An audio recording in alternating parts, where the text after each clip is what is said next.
നമ്മൾ ഭൂമിയിൽ കഴിയുന്ന മനുഷ്യർ കുറേ മാസങ്ങൾ ബഹിരാകാശത്ത് താമസിച്ചാൽ അവിടെ വെച്ച് മനുഷ്യർക്കുണ്ടാകാവുന്ന വ്യത്യാസങ്ങൾ, നമ്മുടെ ശരീരത്തിലെ രക്തചംക്രമണം എത്ര മാറുന്നു, എങ്ങനെയായിരിക്കും, ധമനികൾ വികസിക്കുമോ ചുരുങ്ങുമോ അതുപോലെ തന്നെ ഇരിക്കുമോ, മൈക്രോ ഗ്രാവിറ്റിയിൽ എന്തെല്ലാം മാറ്റങ്ങൾക്ക് മനുഷ്യൻ്റെ ശരീരം വിധേയമാകും, ഇതൊക്കെ നേരിട്ട് പഠിക്കാൻ വേണ്ടി ഇപ്പോൾ ആഗോള ബഹിരാകാശ ശാസ്ത്രം ചുമതലപ്പെടുത്തിയിരിക്കുന്നത്, നേരിട്ട് പോയി പഠിക്കാൻ വേണ്ടി ചുമതലപ്പെടുത്തിയിരിക്കുന്നത് ഒരു മലയാളിയാണ് എന്നുള്ള കാര്യം അഭിമാനത്തോടുകൂടി സന്തോഷത്തോടുകൂടി നമ്മൾ അറിയേണ്ട വസ്തുതയാണ്.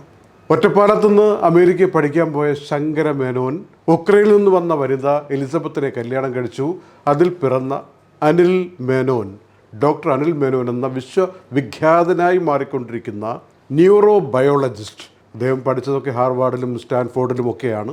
അവിടെ നിന്ന് പഠിച്ച് ബിരുദമെടുത്ത് പിന്നെ നാസയിൽ ജോലി ചെയ്തു. അതുപോലെ ഇപ്പോൾ റഷ്യയുടെ സംഘത്തിൽ നിന്നാണ് ജൂലൈ 14-ാം തീയതി ബഹിരാകാശത്തേക്ക് 8 മാസമെങ്കിലും അവിടെ താമസിക്കും. ISS എന്ന് പറയുന്ന ആഗോള ബഹിരാകാശ ഗവേഷണ കേന്ദ്രത്തിൽ താമസിച്ച് ഇപ്പറഞ്ഞ കാര്യങ്ങളൊക്കെ പഠിക്കാൻ വേണ്ടി പോകുന്നു എന്നാണ് അറിയിപ്പ് വന്നിരിക്കുന്നത്. 3-4 വർഷം മുമ്പേ തിരഞ്ഞെടുക്കപ്പെട്ടതാണ്.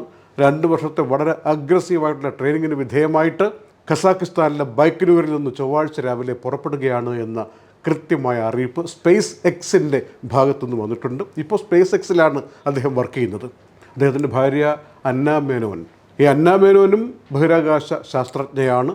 ഭാവിയിൽ അന്നയും ബഹിരാകാശ ഗവേഷണങ്ങൾക്കായി യാത്ര ചെയ്യും എന്നുള്ള മട്ടിൽ മുന്നോട്ട് പോകുന്ന ദമ്പതികൾ എന്ന പേര് കൂടി അവർക്ക് കിട്ടിയിരിക്കുകയാണ്.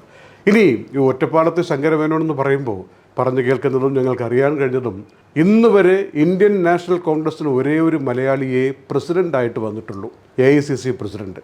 അത് 1897 ചേറ്റൂർ ശങ്കരൻ നായരാണ്. അദ്ദേഹത്തിൻ്റെ കഥ സിനിമ പോലുമായതാണല്ലോ. അദ്ദേഹത്തിൻ്റെ ജീവചരിത്രത്തിൽ പറയുന്നത് 1919 ജാലിയൻ വാലാബാഗ് സംഭവം നടക്കുമ്പോൾ അന്ന് ബ്രിട്ടീഷ് പക്ഷത്തു നിന്നുള്ള വൈസ്രോയിയുടെ എക്സിക്യൂട്ടീവ് കൗൺസിലിലെ അംഗമായിരുന്നല്ലോ ചേറ്റൂർ. പക്ഷേ അവിടെ ബ്രിട്ടീഷുകാർ അതിക്രമം കാണിച്ചു, തെറ്റ് തന്നെയാണ് കാണിച്ചതെന്ന് പറഞ്ഞുകൊണ്ട് ഇതൊന്നും അന്വേഷിക്കാൻ ജഡ്ജി എന്ന രൂപത്തിലോ എക്സിക്യൂട്ടീവ് കൗൺസിൽ മെമ്പർ എന്ന രൂപത്തിലോ വക്കീൽ എന്ന രൂപത്തിലോ തനിക്ക് പറ്റില്ല എന്ന് പറഞ്ഞുകൊണ്ട് ആ വൈസ്രോയുടെ കിരീടം വേണ്ട എന്ന് പറഞ്ഞിട്ട് അവിടെ നിറങ്ങിപ്പോയ ആളാണ് ചേറ്റൂർ ശങ്കരൻ നായർ എന്ന കഥയുണ്ട്, ചരിത്രമുണ്ട്.